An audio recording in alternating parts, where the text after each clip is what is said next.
All right, students. So let's start with unit 3, right? That is e-commerce payments and security issues. The topic is e-commerce payments and security issues, right? ये particular unit के अंदर हमें electronic payment systems को देखना है. That is within unit 3, right? Electronic payment systems को देखना है कि कौन कौन से different kinds of electronic payment systems है. फॉर एग्जांपल ई कैश है, ई चेक है, डेबिट कार्ड है, क्रेडिट कार्ड है, right? There are many different electronic payment systems.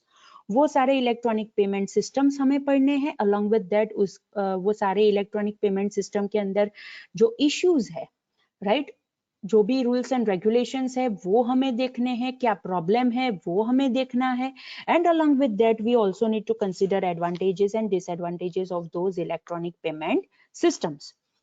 लेकिन अगर हम इलेक्ट्रॉनिक पेमेंट सिस्टम की बात कर रहे हैं, we need to provide the security. So obviously वहां पे सिक्योरिटी इश्यूज होंगे. और अगर हम सिक्योरिटी इश्यूज की बात करें तो वहां पे हमें बहुत सारी डिफरेंट चीजों को कंसिडर करना पड़ेगा. So before moving towards electronic payments, or more precise electronic payment systems, first of all we will discuss security issues कि जो हमें पहले consider करने पड़ेंगे, right? So within this unit 3, that is e-commerce payments and security issues, first of all we will start with the topic that is 3.2 security on web.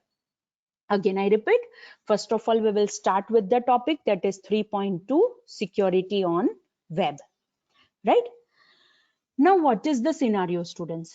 अब जो हम electronic world की बात कर रहे हैं, डिजिटल वर्ल्ड की बात कर रहे हैं कि जिसके अंदर पब्लिक नेटवर्क है, राइट? मीन्स ये पब्लिक नेटवर्क का यूज करके बिजनेस कंडक्ट कर सकते हैं. And this is creating a strong attraction and big savings for the business. Because अब क्या हो गया है स्टूडेंट्स, कोई भी बिजनेस को रन करने के लिए ट्रेडिशनल कॉमर्स नहीं करना पड़ता, राइट? उसे ई कॉमर्स का यूज करके ये बहुत ही अच्छी तरह से वो कर सकते हैं, बिकॉज वो पब्लिक नेटवर्क का यूज कर सकते हैं. And by using public network they can conduct the business, right?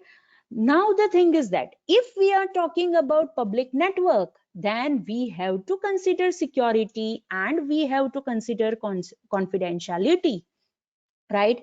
Again, I repeat, if we are talking about public network, means we are talking about web, more precise world wide web. और world wide web के अंदर हमें security भी consider करनी पड़ेगी और confidentiality भी consider करनी पड़ेगी. That's why this 2 points are essential, and we have to consider these 2 points if we want to run the business in terms of e-commerce, right? Means यहाँ पे हमें क्या सोचना है कि अगर हम फाइनेंशियल ट्रांजैक्शंस इंटरनेट के ऊपर करना चाहते हैं and along with that lack of security measures है, तो हम क्या करेंगे? क्या हम वो पर्टिकुलर बिजनेस को हम in terms of electronic world accept करेंगे? नो.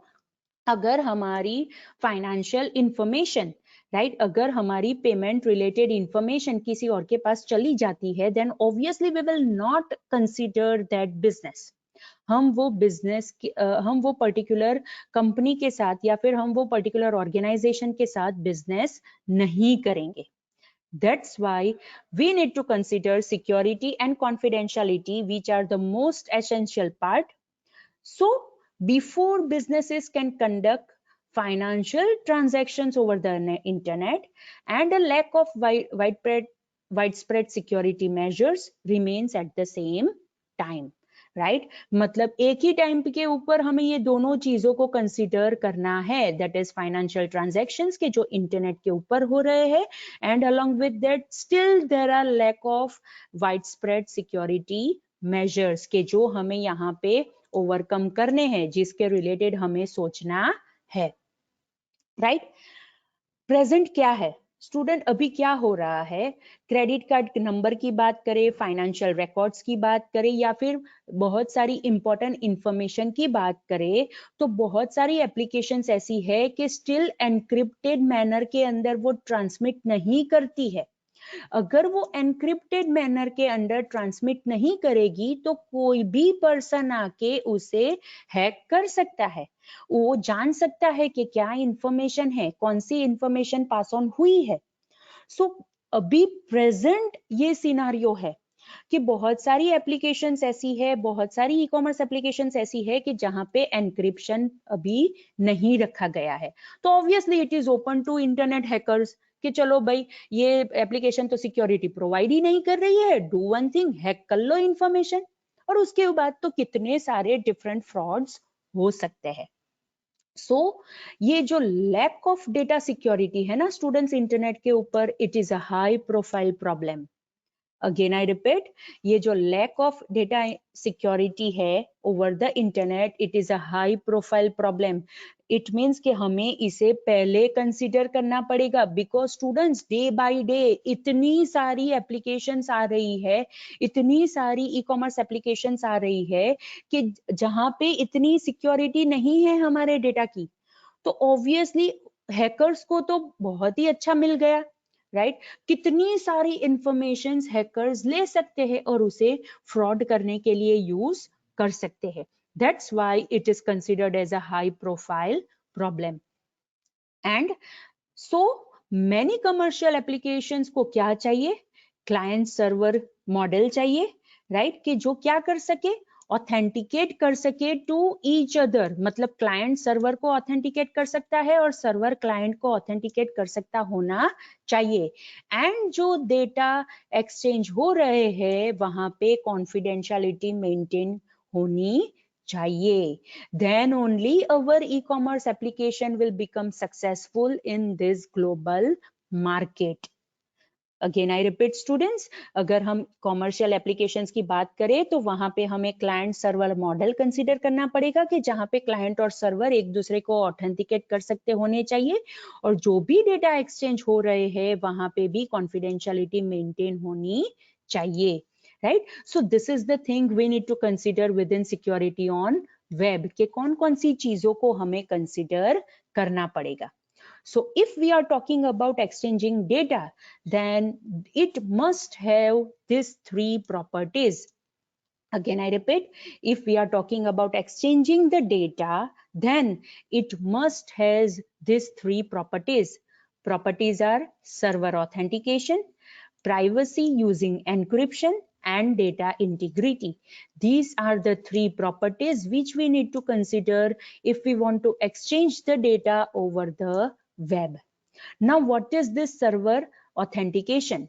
सर्वर ऑथेंटिकेशन का मीनिंग ये होता है कि क्लाइंट्स को कॉन्फिडेंस होना चाहिए कि जो सर्वर के साथ हम कम्युनिकेट कर रहे हैं वो ऑथेंटिकेटेड सर्वर है। Again, I repeat, clients are confident about the servers they are communicating with. मतलब क्लाइंट को इतना कॉन्फिडेंस होना चाहिए कि जो सर्वर के साथ वो कम्युनिकेट कर रहे हैं वहां पे ऑथेंटिकेशन है।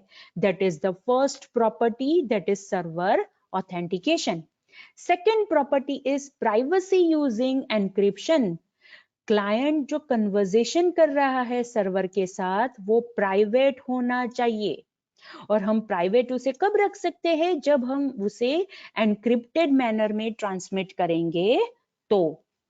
दैट्स वाई क्लाइंट जो भी सर्वर के साथ कम्युनिकेट कर रहा है, मैसेज सेंड कर रहा है, इंफॉर्मेशन सेंड कर रहा है, वो सारी चीजें प्राइवेट होनी चाहिए। And if we want to provide privacy, we have to consider encrypting our information, right? So that is the second property. Third property is data integrity. Data integrity का meaning क्या होता है कि क्लाइंट जो भी conversation करता है server के साथ वो टेम्पर नहीं होना चाहिए, इंटरफियर नहीं होना चाहिए। टेम्पर का मीनिंग ये होता है कि कोई भी बंदा आके वो पर्टिकुलर कन्वर्सेशन को मॉडिफाई नहीं कर सकता होना चाहिए। कोई भी बंदा आके जो भी कन्वर्सेशन हम सर्वर के साथ कर रहे हैं वो देख नहीं सकता होना चाहिए। सो दैट इज डेटा इंटीग्रिटी, कि जो भी क्लाइंट कन्वर्सेशन कर रहा है वो टेम्पर नहीं हो सकता एंड इंटरफियर नहीं हो सकता। That is the third property, that is data integrity. So students, if we want to provide security on World Wide Web, if we want to provide security on web, तो हमें यहाँ पे ये 3 properties को consider करना पड़ेगा. That is server authentication, मतलब server authenticated होना चाहिए. प्राइवेसी यूजिंग एनक्रिप्शन, हमें जो भी डेटा ट्रांसफर कर रहे हैं वो एनक्रिप्टेड डेटा होने चाहिए, एनक्रिप्टेड कन्वर्सेशन होना चाहिए. आप व्हाट्सएप की बात करो ना स्टूडेंट्स, व्हाट्सएप के अंदर भी वो मैसेज देता है कि ये जो एंड टू एंड कन्वर्सेशन है वो एनक्रिप्टेड है, right. And the third is data integrity. कोई भी बंदा आके ऐसे ही हमारे कन्वर्सेशन को मॉडिफाई नहीं कर सकता होना चाहिए. So these are the 3 properties which has to be considered if we want to provide security on web, right?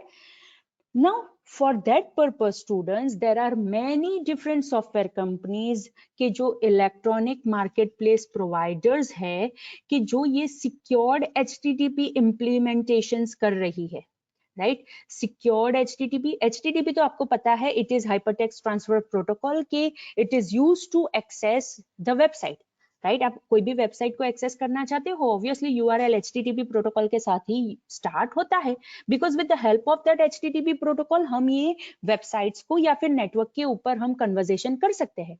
And अब वो ये जो कंपनीज है, ये जो प्रोवाइडर्स है, क्या सोच रहे हैं कि HTTP तो है लेकिन हमें वहां पे सिक्योर मैनर में करना है. किस हिसाब से? डेटा सिक्योरिटी मेजर्स हमें कंसीडर करने पड़ेंगे. अब डेटा सिक्योरिटी मेजर्स कैसे हम कंसीडर कर सकते हैं? With the help of encryption, right. जो भी सेंसिटिव डेटाज है, that is our credit card information है, राइट, कि जो क्लाइंट और सर्वर के बीच में जो होता है, राइट, वो सारे डेटा एनक्रिप्टेड मैनर में ट्रांसफर होने चाहिए, because they are sensitive data, because they are crucial data, right. So अगर हम क्लाइंट मीन्स यूजर और सर्वर दैट इज मर्चेंट की बात करें, तो वो दोनों के बीच में जो भी सेंसिटिव डेटा हम ट्रांसफर करते हैं, वहां पे हमें डेटा सिक्योरिटी मेजर्स को कंसीडर करना पड़ेगा. And if we want to provide data security measures, then students we have to provide encryption for that particular data. And आपको पता ही है कि अगर एनक्रिप्टेड इंफॉर्मेशन है और उसे अनलॉक करना चाहते हैं, तो वहां पे डिजिटल की होगी रेसिपिएंट के पास, तो ही वो उसे अनलॉक कर सकेगा. इन शॉर्ट, अगर हमारी एनक्रिप्टेड इंफॉर्मेशन कोई XYZ पर्सन के पास चली भी जाती है, तो उसे वो इंफॉर्मेशन देखने के लिए वो इंफॉर्मेशन को अनलॉक करना पड़ेगा, और अनलॉक करने के लिए उसके पास वो डिजिटल की होनी चाहिए, तो ही वो उसे अनलॉक कर सकता है. So students, this is the way कि हम कैसे सिक्योरिटी प्रोवाइड कर सकते हैं ऑन वेब. हम डेटा सिक्योरिटी मेजर्स की बात करें तो हम वहां पे एनक्रिप्शन कंसीडर कर सकते हैं, राइट.